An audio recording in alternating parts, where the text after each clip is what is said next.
Today on the net, the Thai authorities are using the internet to protect and bring aid to flood victims across the country.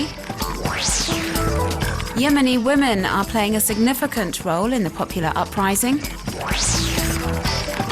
And a website aimed at promoting democracy in China.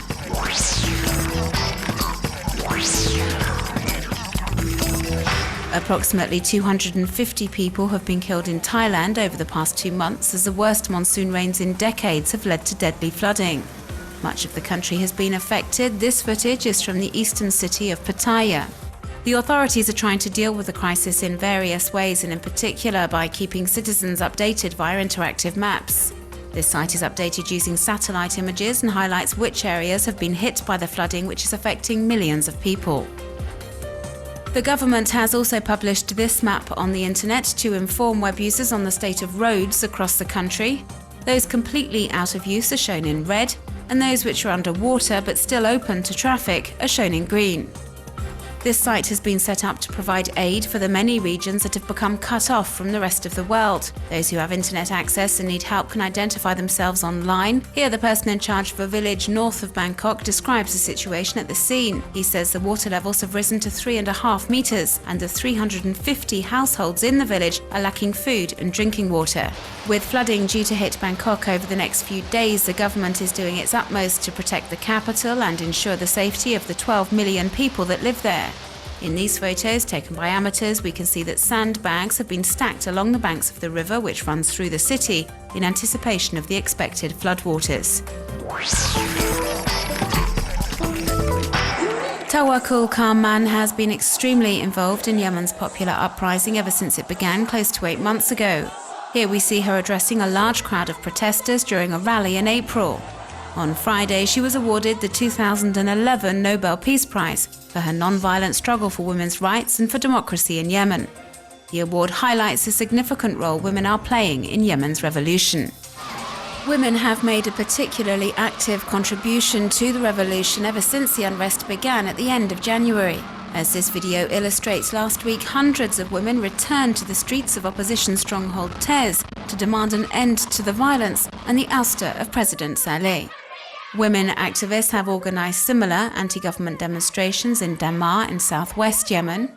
This footage is from the end of September, when women gathered to protest against the government punishing citizens by disconnecting their electricity or water supply.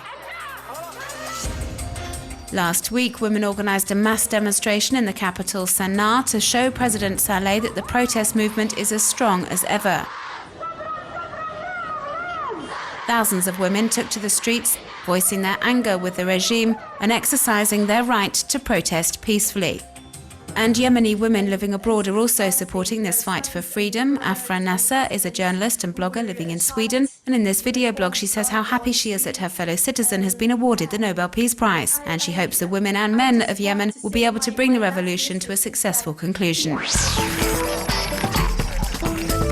The Valentin Aoui Association has started a project for an audiobook for the blind and visually impaired, and wants French web users to get involved by recording themselves reading from the bestseller Tell No One by American author Harlan Coben. A number of well-known figures like the actor Lambert Wilson have already shown their support, and web users have until the 3rd of November to follow suit and send in their recordings and help raise awareness about visual impairments.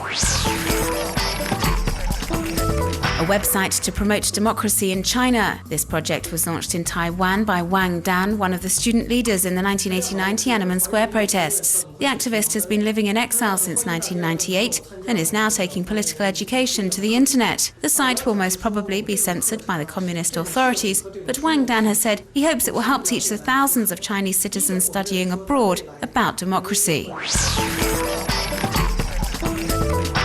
Paige Stevenson from America attached a camera to a helium balloon and then let it go up into the skies above the state of Oregon.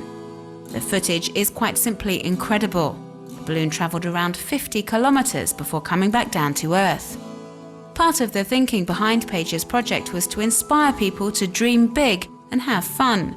And this proves that you don't need a lot of money to do this, just a bit of imagination.